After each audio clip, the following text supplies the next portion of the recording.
ভাগশেষ উপপাদ্য খুবই গুরুত্বপূর্ণ একটা জিনিস, যদিও আমাদের অনুশীলনীর ভিত্তিতে এই অঙ্কটা তেমন একটা গুরুত্ব সহকারে দেখা হয় না, কিন্তু এই নিয়মটা ভাগশেষ উপপাদ্য যে এটার মাধ্যমে আমরা এই সমীকরণটা সমাধান করবো এটা খুবই গুরুত্বপূর্ণ। আমরা আজকে করতেছি সেট ফাংশনের অনুশীলনী 2.2 এর 14 নম্বর, যেটাতে মূলত আমাদের এফ অফ এক্স একটা সমীকরণ দিয়ে দিছে। জানতে চাওয়া হয়েছে এইখানে এক্স এর মান কি ব্যবহার করলে F of x is equal to কত বের হইব, 0 বের হইব। তো বুঝাই যেতেছে আমাদের এক্স এর মান, মানে এখানে যে তুমি এক্স এর দেখা পাইছো এটার এমন একটা মান ব্যবহার করতে হবে যেটা বসাইলে এই পুরো এফ এক্স এর রেজাল্ট মানে ফাইনাল রেজাল্ট 0 এসে পড়ে। তো এই কাজটা তোমার আগে রাফে করতে হইব, জানার পরে তারপর মূলত তোমরা ভাগশেষ উপপাদ্যের দিকে আগামো। ভাগশেষ উপপাদ্য মূলত বলতে পারো আমাদের মিডল টার্মেরই একটা ধরন। মিডল টার্ম যেমন ছোট, খুব ইজিলি হয়ে যায়। আমাদের ভাগশেষ উপপাদ্য ইজিলি হয় কিন্তু মিডল টার্ম থেকে একটু বড়, বুঝতে পারছি? তো প্রক্রিয়াটা দেখি। ভাগশেষ উপপাদ্যের জন্য প্রথমেই আমাদের যে সমীকরণটা দেওয়া থাকে ওইখানে চলকের পরিবর্তে এমন একটা মান ব্যবহার করা লাগে যেটা ব্যবহার করলে পুরো সমীকরণের মান 0 বের হয়। তো আমরা তো জানি না কত ব্যবহার করতে হবে, এই জন্য আমরা শুরু করবো একদম 1 থেকে। একবার প্লাসের 1, একবার মাইনাসের 1, যদি মিলে গেল ভালো, যদি না মিলে তারপর কত, প্লাসের 2, মাইনাসের 2, প্লাসের 3, -3। এভাবে কয়েকবার ট্রাই দিলেই আমরা আমাদের কাঙ্ক্ষিত রেজাল্ট পেয়ে যাব। তো কাজ শুরু করি। প্রথমে আমরা প্লাসের 1 বসাই। এখানে যদি আমরা প্লাসের 1 বসাই একটু খেয়াল করো, 1 এর কিউব কত, 1ই না? চাইলে তুমি ডাইরেক্ট লিখতে পারো, আমি যেহেতু বুঝাইতেছি একটু ভাঙ্গাই করতেছি যাতে একটার মাধ্যমে তুমি ভাগশেষ উপপাদ্যের নিয়মটাকে এটা একদম বুঝে যেতে পারো, ঠিক আছে? এক্স, তারপরে আমি প্রথমে কি বসাইতেছি 1, তো 1 এর উপর কিউব, মাইনাসের 6 এক্স আছে, তারপর কি আছে স্কোয়ার, মানে 1 এর উপর স্কোয়ার, তারপরে কত আছে প্লাসের 11, তার সাথে এক্সের মান কত 1, আর এখানে মাইনাসের একটা 6। 1 এর কিউব 1ই হইব, এখানে মাইনাসের 1 এর স্কোয়ার 1, 6 একে 6, এখানে 11 এক গুণ করলে ওই 11ই হইব, এখানে আছে মাইনাসের 6। খেয়াল করি এখানে প্লাসের 11টা মাইনাসের প্লাসের 11টা প্লাসের একটা, প্লাসের কয়টা হলো 12টা, মাইনাসের 6টা মাইনাসেরও 6টা, মাইনাসের কয়টা হলো 12টা, কত বের হয়েছে 0। আমার কপাল খুবই ভালো, এই জন্য একদমই মিলে গেছে, প্রথম চান্সে মিলে গেছে। তোমার এমন নাও হইতে পারে, তোমার প্রথমটাই মিলতে পারে, দ্বিতীয়টাই মিলতে পারে, তৃতীয়টাই মিলতে পারে, এমন চতুর্থ বা পঞ্চমে গিয়েও মিলতে পারে। তো এই জন্য ধৈর্য হারা হওয়ার কোনো প্রয়োজন নেই, জাস্ট একটু সাবধানে হিসাব দিবা যে কত বসাইলে আমার এই সমীকরণের মানটা কত হয়ে যায়, 0 হয়ে যায়। এখানে আমরা এক্সের মান জাস্ট কত বসাইছিলাম, 1 বসাইছিলাম, এতে করে আমাদের সমীকরণ কত, A0 বের হয়ে গেছে। তাইলে আরেকটা কাজ করতে হইব, 1টা ওই পাশে প্লাস আছে, এই পাশে আসলে কী হয়ে যাব, মাইনাস, ওই পাশের কিছু নেই 0। আমরা মূলত এই জিনিসটারে খুঁজতেছিলাম। এক্স মাইনাসের 1 এটা হইতেছে আমাদের এই সমীকরণের একটা উৎপাদক। এই সমীকরণের কি একটা উৎপাদক। আমরা মূলত পুরো সমীকরণটা এই আকারে সাজাবো। যেমন আমরা মিডল টার্ম যখন করি আমরা তো এরকম কিছুই রেডি করি, যেমন ধরো এখানে 5 এক্স মাইনাসের 1, তারপরে এখান থেকে এমন একটা কিছু কমন নেই, ধরো মাইনাসের 3 কিছু একটা এক্স মাইনাসের 1। এইভাবে তো আমরা কাজগুলি করি নাকি, ধরো একটা এক্সই দিয়ে দিলাম, এমন কিছুই করি না। তো মূলত আমরা এইখানটাতে ওই জিনিসটাই করতেছি, ঠিক আছে? তো এখানে একটা এক্স দিয়ে দিলাম, শুধু এটা কি বুঝাইতেছি। আমরা বলতো মিডল টার্ম যেমন এইখানে এখানে সেম সেম বানাই, আমরা এখানে সেম সেম বানাবো, কিন্তু প্রতিবার এখন এই জিনিসটা মিলবো, এক্স মাইনাসের 1। কাজ শুরু করি। এগুলো পুরোটা ছিল রাফের অংশ, শুধু আমরা এইটুকুর জন্য এই অংশটুকু করছি, মাথায় আসে। এখন আমাদের কি মিলাইতে হবে সব জায়গায়, এক্স মাইনাসের 1। কাজ শুরু করো। 14 নম্বর দেওয়া আছে, এফ অফ এক্সটা প্রথমে তোলো। F of x is equal to x cube মাইনাসের 6x স্কোয়ার প্লাসের 11x মাইনাসের 6। আমাদের বলেছে এফ অফ এক্সের মান কত বের করতে হইব, 0 বের করতে হইব। তাহলে প্রথমে তুমি এটা নিয়ে কাজ শুরু করতে পারো, বা তুমি ডাইরেক্ট এটাও লিখতে পারো, F of x is equal to 0, সুতরাং এক্স কিউব মাইনাসের 6x স্কোয়ার প্লাসের 11x মাইনাসের 6 ইজ ইকুয়াল টু কত, 0। এফ অফ এক্সের মান এটা, আবার এফ অফ এক্সের মানও এটা, তাহলে বলতে পারি এটা সমান, লিখে দিছি।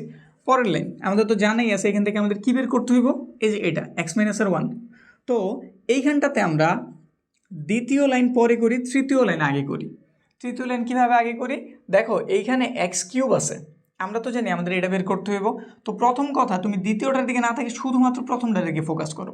এখানে কি তো আছে এক্স না? তো তোমার কাছে আমার প্রশ্ন, এক্স কিউব থেকে কি এমন জিনিস কমন নিলে শুধু একটা এক্স থাকে? এক্স কিউব মানে 3টা এক্সের গুণফল, এখান থেকে কি এমন জিনিস কমন নিলে শুধু একটা এক্স থাকে? 2টা এক্স। আমি যদি এইখানে এক্স কিউব থেকে এক্স স্কোয়ার কমন নিই তাহলে একটা কী পাওয়া যায়, এক্স পাওয়া যায় না? জানছি, কিন্তু তুমি পুরো এটা লিখে দিবা, যেটা তুমি মিলাইছিস তুমি একদম পুরোটা লিখে দিবা। নিয়মটা একটু জটিল মনে হইতে পারে, একটু ধৈর্য নিয়ে দেখো, ক্লাস শেষ করতে করতে ভাগশেষ উপপাদ্য তোমার একদম ক্লিয়ার হয়ে যাব, ঠিক আছে? তো একটু ধৈর্য নিয়ে দেখো। আমরা কি করছি, প্রথম লাইন তুলছি দেখা দ্বিতীয় লাইনে একটা মাত্র অক্ষর তুলছি, এই যে প্রথমটা শুধু তুলছি, প্রথম পদ তুলছি, তারপর আমরা দ্বিতীয় লাইনে চলে গেছি।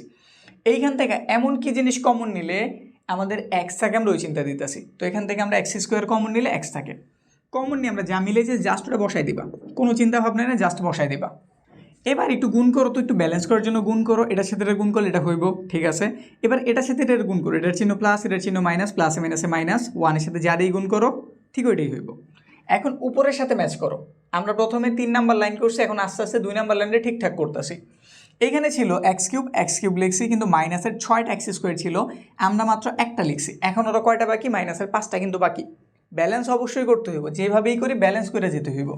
এখানে মাইনাসের 6টা ছিল, আমরা লিখছি মাইনাসের 1টা, বাকি রয়েছে আরও মাইনাসের 5টা, লিখে দিলাম, শেষ। এই পর্যন্ত ব্যালেন্স হয়ে গেছে। তারপর আবার এখানে কি আছে? মাইনাস না, লেখো 5x স্কোয়ার থেকে কি এমন জিনিস কমনলি শুধু একটা এক্স থাকে, ওই যে আগের মতো চিন্তা। 5x স্কোয়ার থেকে কি এমন জিনিস আছে যেটা কমনলি শুধু একটা এক্স থাকে? তো 5 নিয়ে নিলাম, এক্স স্কোয়ার আছে, একটা এক্স নিয়ে নিলাম, একটা এক্স থাকে, তাইলে ডাইরেক্ট তুমি এক্স লেখো, সাথে একটা মাইনাসের 1ও লিখে দাও, আগের মতো প্রক্রিয়া। এটাতে এটার গুণ দিলে এটা হইবই, এটার চিন্তা দেওয়ার দরকার নেই, পরেরটার চিন্তা দাও। এটার চিহ্ন মাইনাস, এটার চিহ্ন মাইনাস, মাইনাস মাইনাস কি হবে? অবশ্যই প্লাস। 5x এর সাথে 1 গুণ করছি, 5x হয়েছে। এবার উপরের দিকে তাকাও, এই পর্যন্ত আমরা ব্যালেন্স করছি। এবার এই দিকে তাকাও, এখানে ছিল আমাদের 11টা এক্স, আমরা লিখছি মাত্র প্লাসের 5টা, এখন আরও কয়টা বাকি? 6টা বাকি। এখনও কয়টা? 6টা বাকি, তো 6টা লিখে দাও, এই যে ব্যালেন্স হইলো মাত্র। 11টা ছিল, 5টা আর 6টা 11টা হয়েছে। এখন আবার সেম প্রক্রিয়া, প্লাসের মতো প্লাস দাও। এইখান থেকে কি এমন জিনিস কমন নিলে শুধু একটা এক্স থাকে? 6 কমন নিলে, 6 কমন নিয়ে এক্স মাইনাসের 1 লিখে দাও, বুঝছি? এটার সাথে গুণ করলে এটা হইবে, এবার এর সাথে পরেরটারে গুণ করে, এটা চিহ্ন প্লাস, এটার চিহ্ন মাইনাস, প্লাসে মাইনাসে মাইনাস, 6 একে 6, ওই পাশে কত? 0, এটার ওই পাশে কত? 0। পরের লাইন এটা এটা এটা সব জায়গায় সেম হয়েছে, কমন নিয়ে নাও, এক্স মাইনাসের 1, তো এখানে রইলো একটা এক্স স্কোয়ার, এখানে রইলো 5x, এখানে রইলো 6, ওই পাশে কত আছে? 0। এক্স মাইনাসের 1 দেখেই বোঝা যায় এটার মিডল টার্ম করা সম্ভব, তো মিডল টার্ম করি। এখানে 6 আছে, 6 এর ভাঙে এমন দুটো সংখ্যা বের করতে হবে যাদের যোগ করলে মাঝেরটা হয়।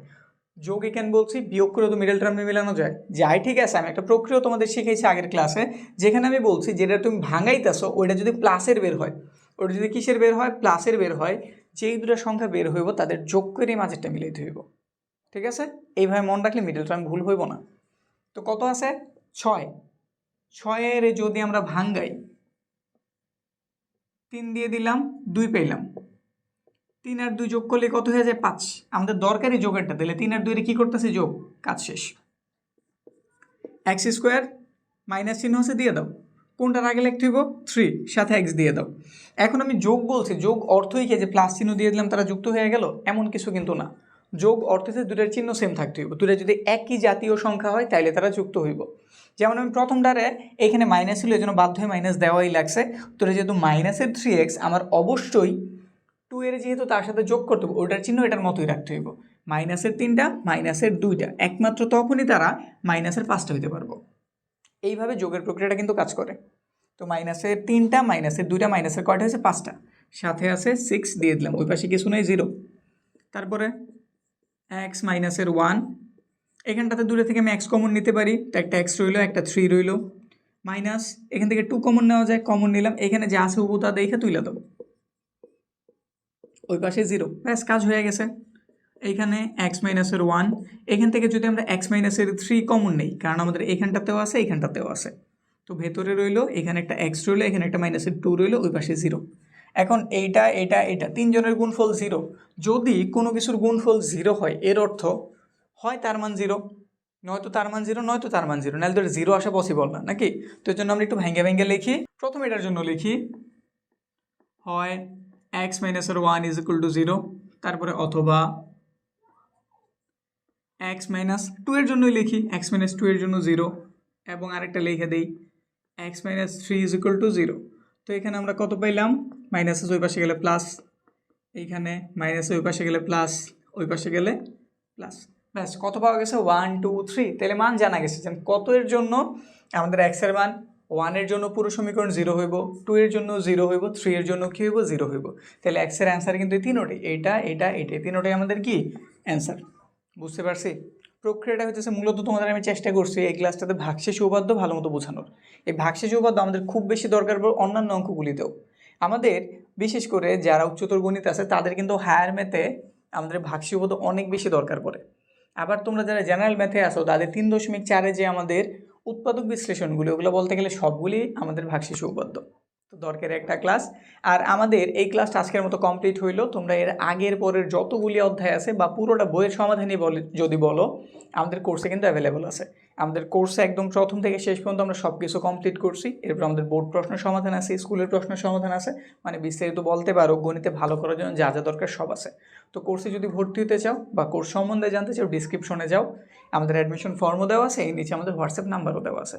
তো আজকের ক্লাসে এই পর্যন্ত, দেখা হচ্ছে সামনের ক্লাসে।